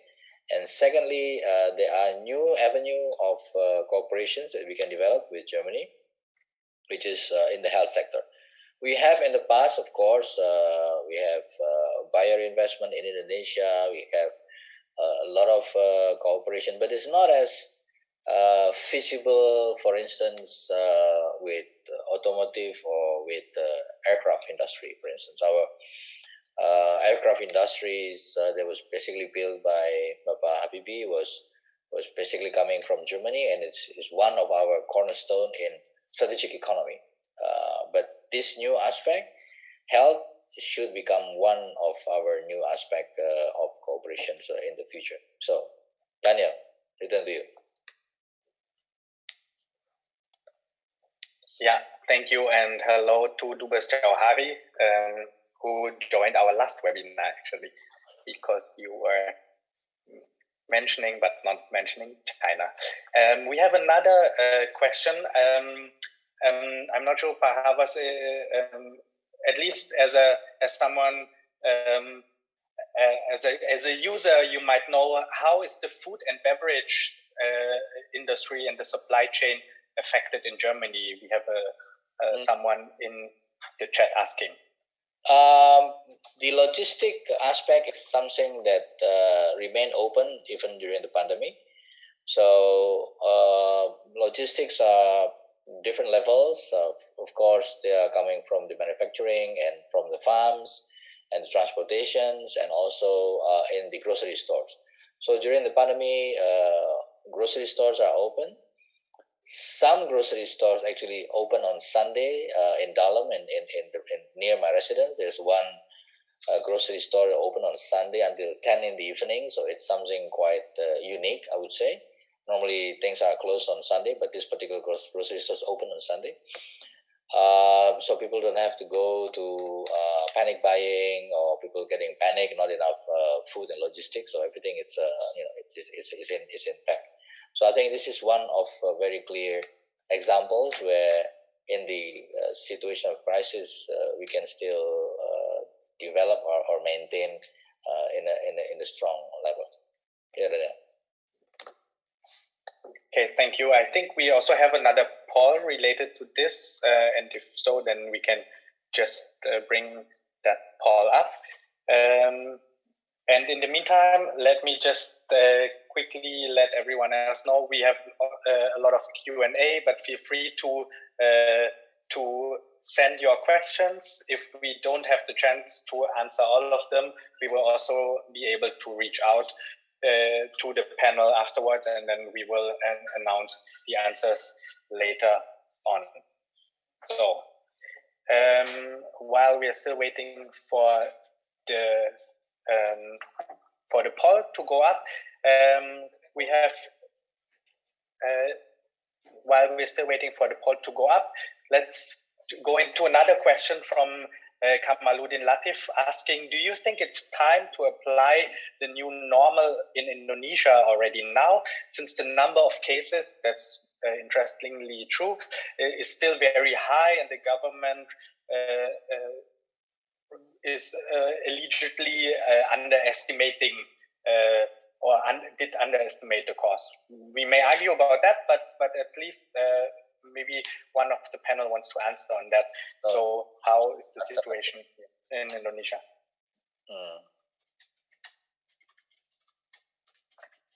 Yeah, maybe Ambassador Schoff. You are still muted, Ambassador. Oh, sorry, can you hear me now? Yes, we can. Yeah. Okay. Well, I think, of course, as the pandemic also spread in Indonesia, you could see a growing tendency towards the data-based management of this crisis, with the daily figures, with very detailed maps in the provinces.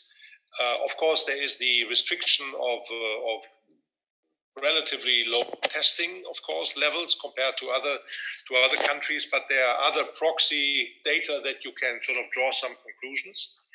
I think the debate in Indonesia reminds me a lot of the debate that I see in Germany on TV. Basically, you have, if you want, two schools of thought. You have a team, one school that says, yes, of course, we have to be protective, we have to save lives, we have to be careful in what we're doing, but of course, we have to sort of continue to sort of run our economies and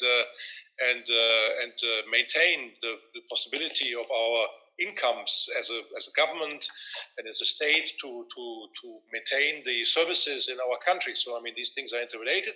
And the other school of thought is basically more on the cautious side, saying that risking lives is the most important thing, and everything else has to be sort of subordinated under this general principle. So this is a discussion that you have here. I think it's a discussion that there is not one truth.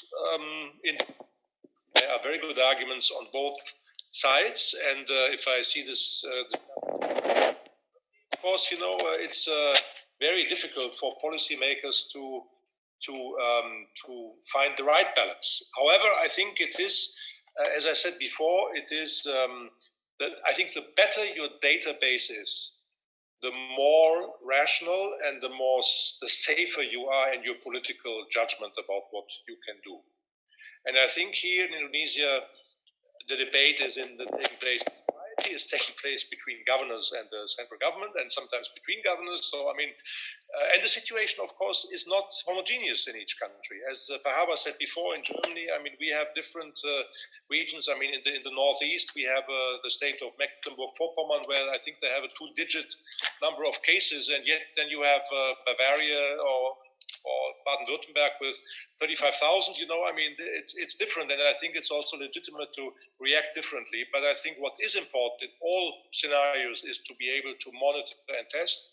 And from that point of view, I think it is right that in Indonesia now, beefing up the testing is the priority number one, because it will, as I said many times now, allow to make educated decisions. Yeah. Thank you, Ambassador Schoff. Maybe to Ilham, on this note, I know that you are actually about to leave to another call, but before we let you go, I need to ask you on this one, because you were actually openly reminding or encouraging the government to do a more strict lockdown, right? So that we can say that because it was openly published. How do you see the situation in Indonesia with the current PSBB and how it's going to go out, knowing that you were initially really basically encouraging for a stricter lockdown? Yes, I like to basically relativate what you just said. We from the Habibie Center were basically promoting lockdown. We didn't really specify how strict or loose it should be, but one thing, we did it very early. And I think if we would have done in Indonesia quicker, meaning reacting earlier, then the development would have been different. Yeah, it's not as bad as in other countries in Indonesia, but I think to act early always has some advantages, and that's what we try to do way before PSBB or the semi-lockdown that we have in Jakarta and other places in Indonesia has been in place. We already lobbied for that as an official statement from the Habibie Center. I would, on the other hand, very much support what Ambassador Shove said.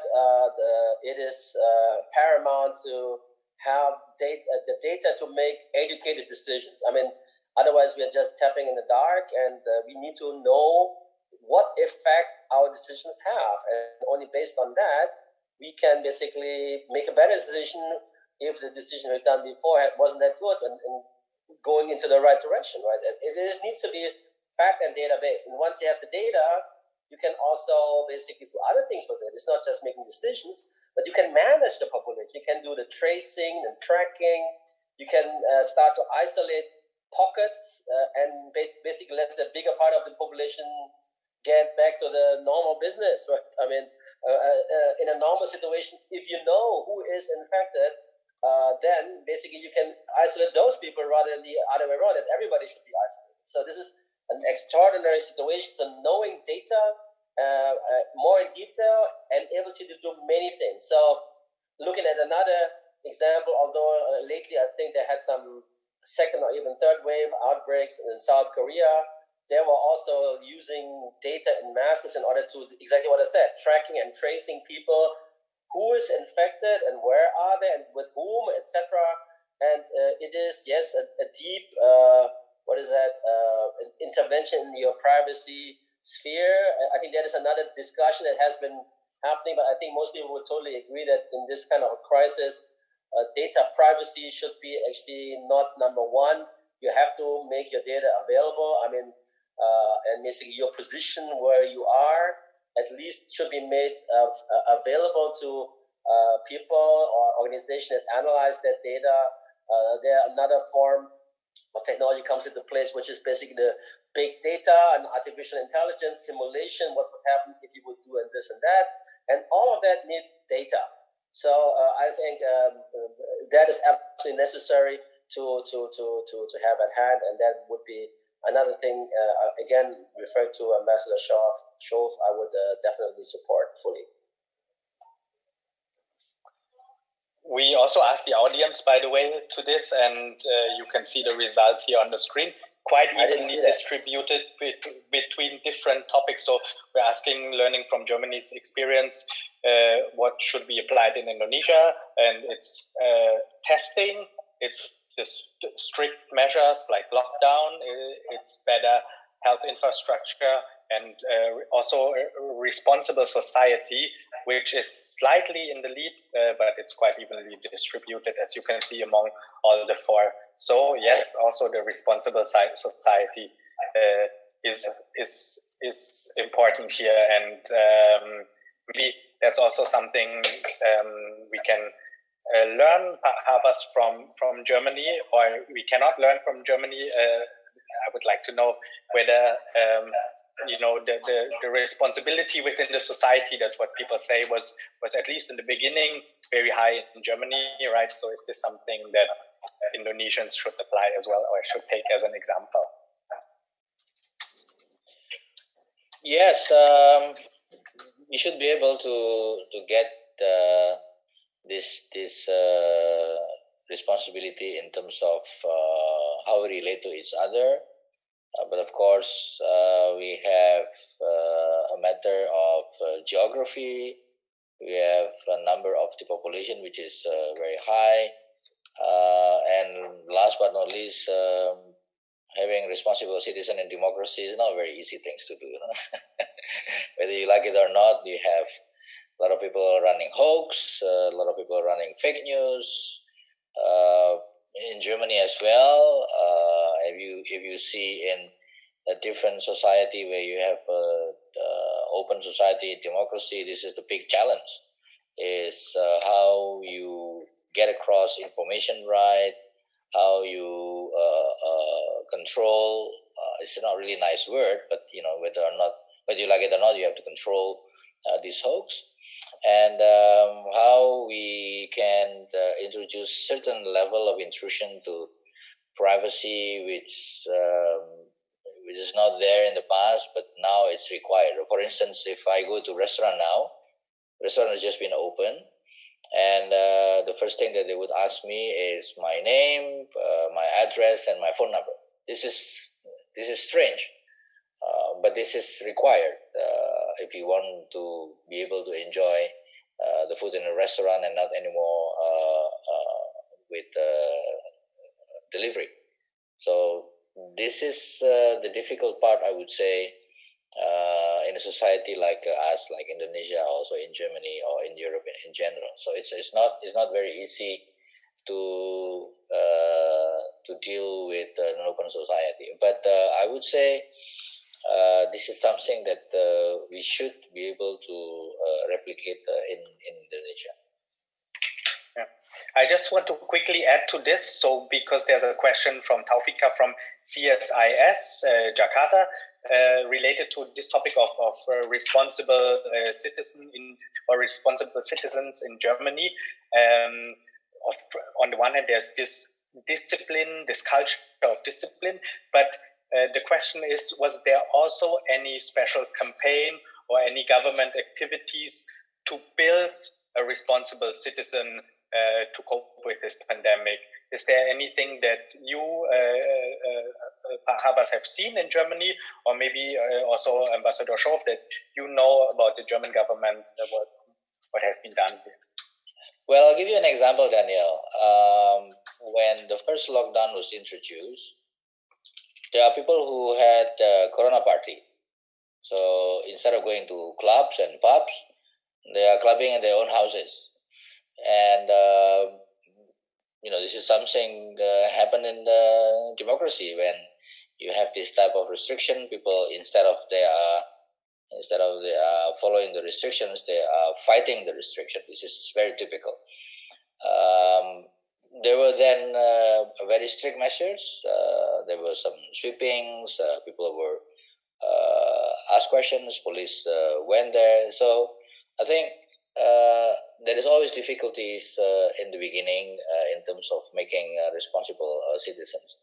Now, another factors I would say that different between Germany and Indonesia in inducing the sense of responsibility is the fact that we are archipelago, and our neighboring countries have very small case of incidents.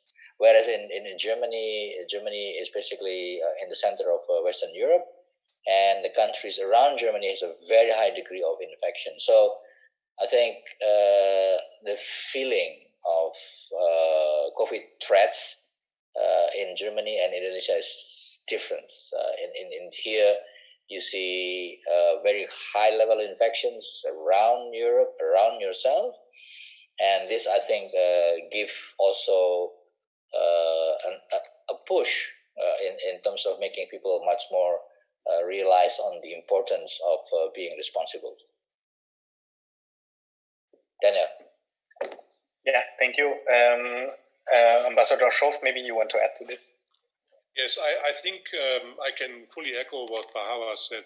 I think that if you had in February or March the pictures, the images of the Italian city of Bergamo every day on live TV, it was extremely threatening. And I think that contributed a lot to the readiness of the society to accept that there must be some very specific measures that we didn't know before. I think, let me also add that, it's nice for me as German ambassador that Germany is portrayed as this wonderful, responsible citizens, where everybody is so wonderful. Of course, our people on the screen know Germany, and they also know that that we have also many crazy people who do not, we have these demonstrations now, and there are all these conspiracy theories that are spreading in the social media, most crazy things that you can imagine.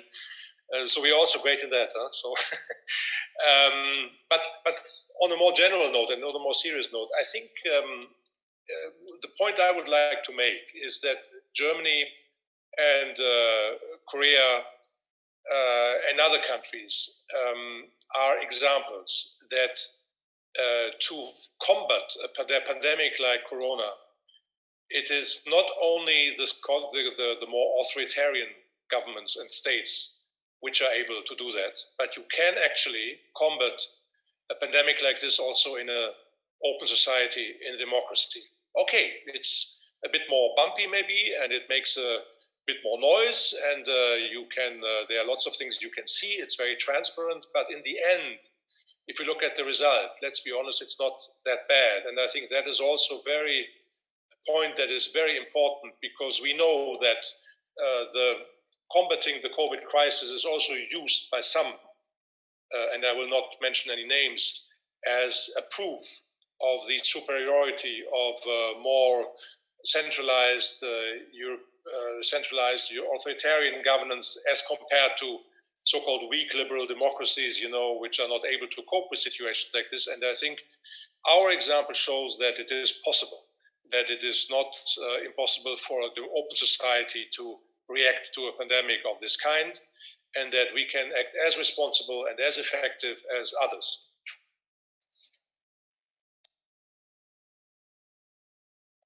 Yeah, thank you, Ambassador Schoff. We have 5 minutes left, and so let me just go before we do the final round to this one. There's just one more question on the education sector, and someone here in the chat is saying that on the one side it is still scary to send the kids to school here, and they also want to know how's the reopening protocol in Germany, while on the other side the e-learning, which they obviously acknowledge is not really effective, and many teachers are not ready for that online shift. So is there any advice on this side from one of our panelists? I'll just open it up to all of you. Daniel, maybe just to share what is being done here in Germany. I think the first easing classes was open only for those who were going to graduate. Now it starts to open for all, but they only stay a couple of hours, and one class are being split into different rooms. So they have a very strict, protocol in the schools, and the feedbacks are quite varied. Some students, they said they like it because they can go to school and they see their friends, but some, they say that it's almost the same with studying from home, because they just come there to schools, and the social distance is actually even farther, and they are saying that they can only stay a couple of hours, they have to go back. So it's a challenge for them as well. I think until and unless we find the vaccines and drugs, this is still very difficult to be considered. I mean, even in the developed country like Germany, when you have a very strong infrastructures on the internet, online is nice, but it cannot replace human contact. And one of the key aspects of education and school is actually, you go out and see your friends, you socialize with your friend, you work together with your friends, and you have interactions with teachers, you criticize, counter-criticize, you collaborate, and this cannot be done with online. So far that is the protocol that is being doing, and I think it will remain like that probably until July. But then in July you have the summer vacations already, so we'll see what happen is going to be. Right? Okay, thank you, Pa. So I would like to do the closing round with one question, but before that, or like together with the closing round, let me just add this one question that we have from the chat. It's directed to Ambassador Schoff from probably a student who's asking, in the light of this pandemic, is there any specific measures or health protocol implemented to international students who come to start or to return to continue their study in Germany once the schools are back open again? So maybe you can include that in your final answer, Ambassador Schof, or also Ambassador Havas.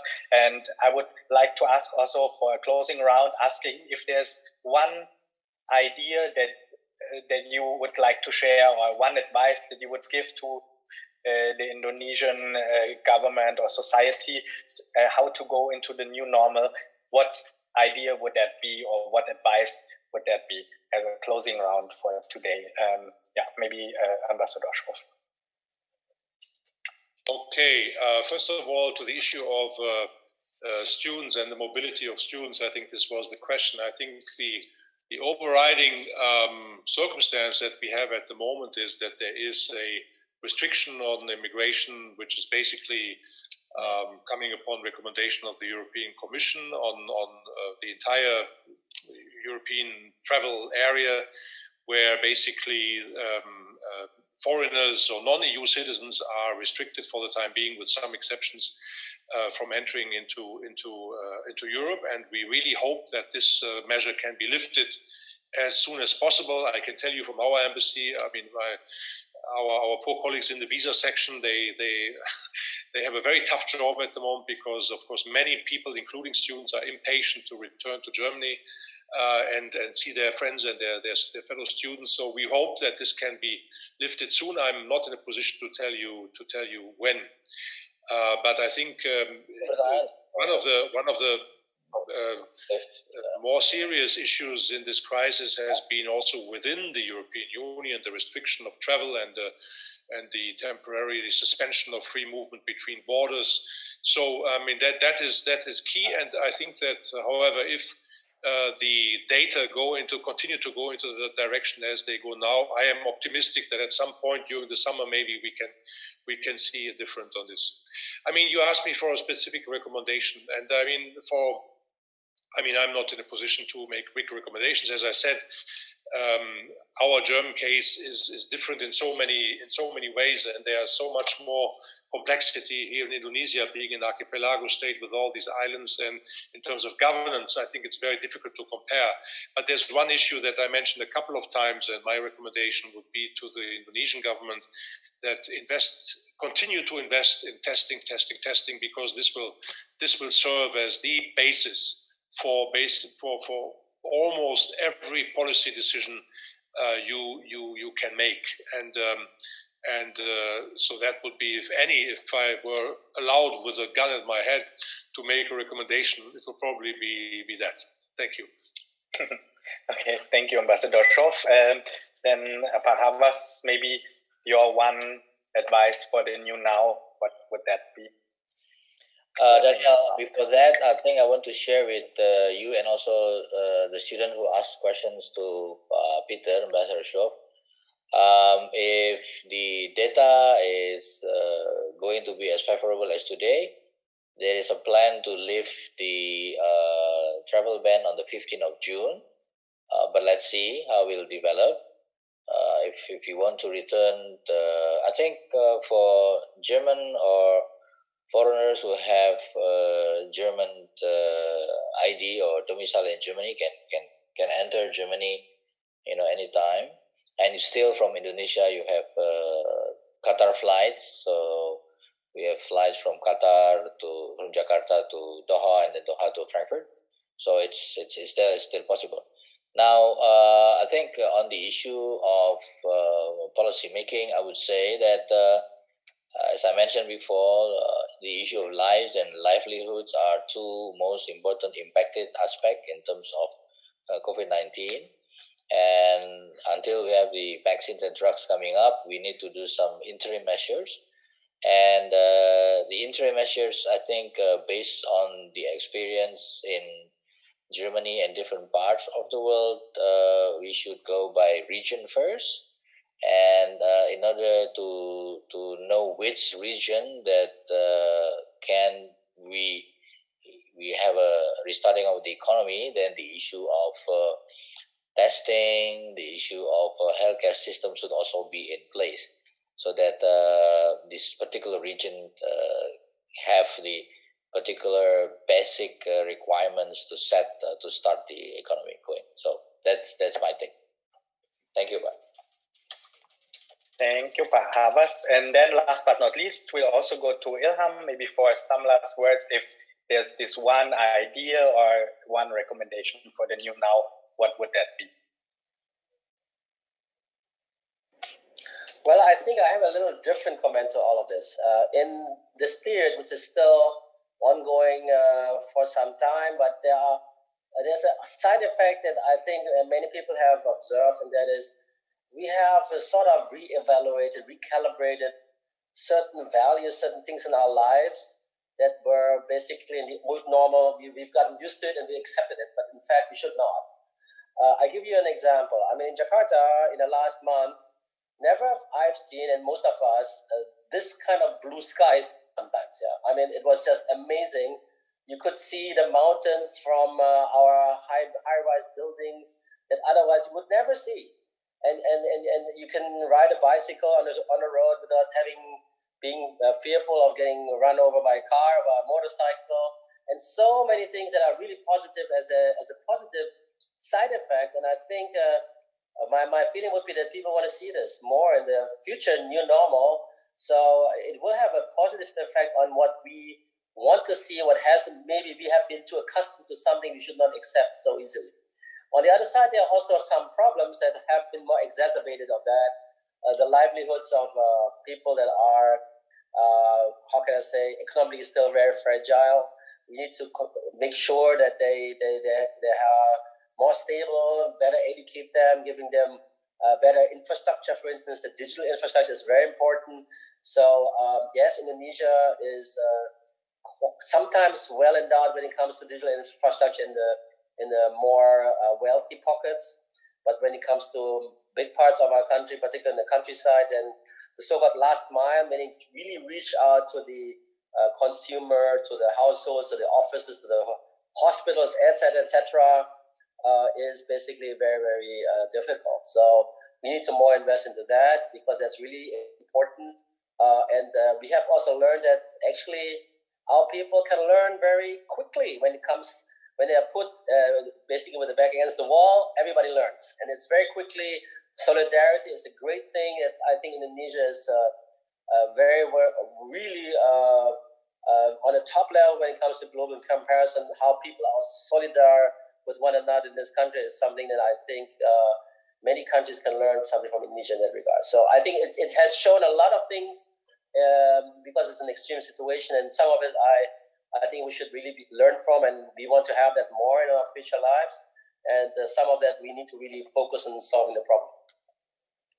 Yeah, that would be my comment. Oh, okay. Yeah, thank you, Ilham. And I think thank you to all. With that, we have 5 minutes, 6 minutes over time. I think still okay. I would quickly, as always, like Indonesian tradition, we do a group picture, but group picture with these frames. I would just like the gentleman to look to the team. Okay, ready? Then please smile. We'll do picture 1, 2, 3. All right. So thank you very much. Thank you. Thank you for everyone also joining us. Ambassador Show, thank you. Dubes Havas and Ilham, thank you very much for joining us. All the best. Thank you. And quick announcement. Thank you, gentlemen. So quick announcement for everyone who's still in the line. If you want to have more information about our program here, you can go to our website. You can go to our website, and also my colleague Dinka will still be here in the line. So if you have, if you want to know more, or if you are from the Indonesian, German, or wherever media, you can reach out to us and to Dinka. There will be a short summary now in Indonesian, and at the same time, we will have obviously a lot of more information available for you on our website, hackthecrisis.id.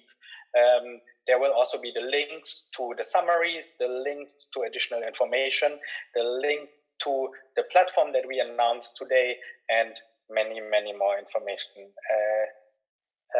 But with that, I'll hand over, silahkan Mbak Tika, with the summary in Bahasa.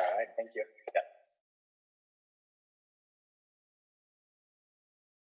Alright, thank you Daniel. Terima kasih handovernya. Selamat sore semuanya teman-teman, bapak-bapak, ibu-ibu yang terhormat, rekan-rekan.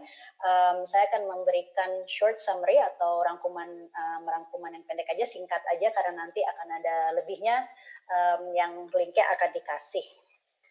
Dan sepertinya sebagian besar dari kita sudah berada di WhatsApp group. Kalau misalnya belum ada di WhatsApp grupnya, tolong kasih tahu di chat box. Untuk supaya kita berikan linknya untuk join ke WhatsApp grupnya. Nanti saya minta dengan rekan saya untuk kasih tahu WhatsApp grup linknya. Ada yang bisa kasih tahu aja ya. Oke. Nah, beberapa short tadi tuh benar-benar interaktif ya semuanya ya. Waduh, gila semuanya infonya keren-keren banget, banyak banget summary-nya, makanya nggak bisa saya jabarkan satu persatu. Jadi pada intinya sudah yang seperti kita ketahui, Indonesia dan Jerman kita sebenarnya bisa saling belajar tentang bagaimana bisa bergerak menghadapi ke arah new now atau kalau di bahasa Indonesiain mungkin masih susah ya, kebaruan yang sekarang, enggak sih, tapi kita pakai new now aja dulu ya. Oke. Dan salah satunya adalah perihal responsible society atau masyarakat yang bertanggung jawab. Nah, ini sama-sama sudah ditekankan oleh Pak Dubes Peter Schuff dan juga Pak Havas dan juga Pak Ilham Habibi, bahwa pertama-tama responsible society itu penting banget, masyarakat yang bertanggung jawab, yang sangat dewasa untuk menjalankan aturan bersama-sama. Memang pertamanya akan sukar, bahkan dari Pak Dubes Havas yang berada di KBRI Berlin juga mengatakan demikian ya, akan sangat sukar untuk mengikuti aturan baru karena mungkin kita kurang biasa gitu, kita kurang biasa untuk melakukan sesuatu yang baru. Tapi we have no choice. Kita harus membantu untuk benar-benar mencegah atau menuruni penyebaran virus corona itu. Oke, dan itu tadi kan sudah dijelaskan oleh rekan saya Daniel di slide tentang paradoks corona, ya, kayak gitu. Jadi jangan sampai kita menganggap remeh, tapi kita membantu untuk gimana caranya membantu penurunan virus dengan menjadi masyarakat bertanggung jawab. Jadi ikuti aturan yang ada, yang sudah dibuat oleh pembuat kebijakan di negara gitu.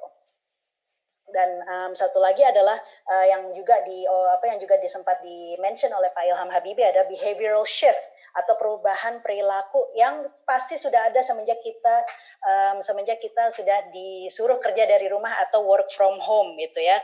Dari yang tadinya Zoom cuman mungkin setahun 2 kali, tapi sekarang udah setiap hari gitu. Begitupun juga kita teman-teman di sini. Tapi padahal dulunya nggak sama sekali. Nah, ya salah satu dari bentuk behavioral change adalah kita pasti akan melakukan crash course gitu, dan ini juga sangat disarankan oleh yang tadi Pak Ilham mention, disarankan untuk bisa melakukan untuk bisa membiasakan diri untuk crash course khususnya di dunia digital. Entah itu belajar Zoom lah atau Microsoft Teams, seperti itu kayak gitu. So we need to do that. Dan untungnya lagi seperti yang diiyakan oleh Ambassador Schuff adalah digital infrastructure di Indonesia itu infrastruktur digitalnya lumayan, apalagi di Jakarta. Tapi memang seperti yang Pak Ilham sempat mention, itu belum tersebar luas di seluruh Indonesia ya. Dan yang ketiga, dan ini juga diiyakan hampir oleh semua pembicara tadi, vaksin dan pengobatan itu penting gitu. Bahkan tadi kita mendengarkan bahwa kalau bisa pemerintah lebih menekankan keberadaan testing sebanyak mungkin gitu. Ya, jadi vaksin dan pengobatan itu memang bisa mengubah semuanya, apalagi dengan decision making atau pembuatan kebijakan pemerintah. Itu penting ya. Tapi di saat ini semua sedang terjadi, di saat research dan development sedang beraksi, kita juga jangan tinggal diam gitu. Kita harus mempunyai interim measure agar supaya kita tetap bisa aman dan tidak kena penyakit, dan juga itu lagi kembali ke menjadi responsible society. Itu aja yang saya bisa rangkumkan untuk semuanya. Dan teman-teman semuanya, ini rekan saya namanya Bayu dia sudah mencantumkan chat WhatsApp untuk masuk ke WhatsApp group. Jadi silakan join untuk nanti mungkin nggak hari ini atau malam ini akan mendapatkan versi bahasa Indonesianya. Tapi akan dalam beberapa hari-hari ke depan kita pasti kasih rangkuman dalam bahasa Indonesia dan juga bahasa Inggris. Dan sekali lagi bila mana ada teman-teman media press bisa kontak saya dan juga Bayu untuk lebih banyak informasi tentang hari ini, tentang diskusi keren pada hari ini gitu. Dan jangan lupa juga untuk ngecek website kita. Ini saya ketik ya di sini ya, hackthecrisis.id. Bila mana teman-teman punya ide-ide keren untuk membantu masyarakat Indonesia memerangi dampak negatif COVID-19, submit your ideas. Ide-ide kalian dibutuhkan. Ini buat kita semua. Oke, kalau begitu saya pamit dulu dari teman-teman semua dari tim Hack the Crisis. Makasih banyak. Yeah, thank you, Tinka. Okay, with that, we close for today. Thank you very much for joining the second webinar, and we will inform you soon about the next webinar.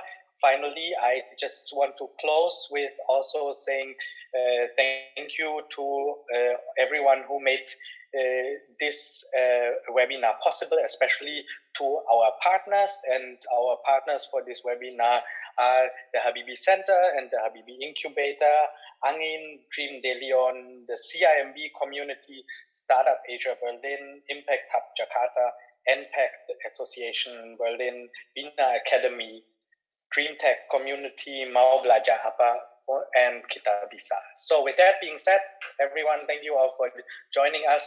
We'll close with this final view that Ilham mentioned before, this wonderful sky of Jakarta. Thank you for today and see you again soon. Have a good evening or a good day in Germany. Bye.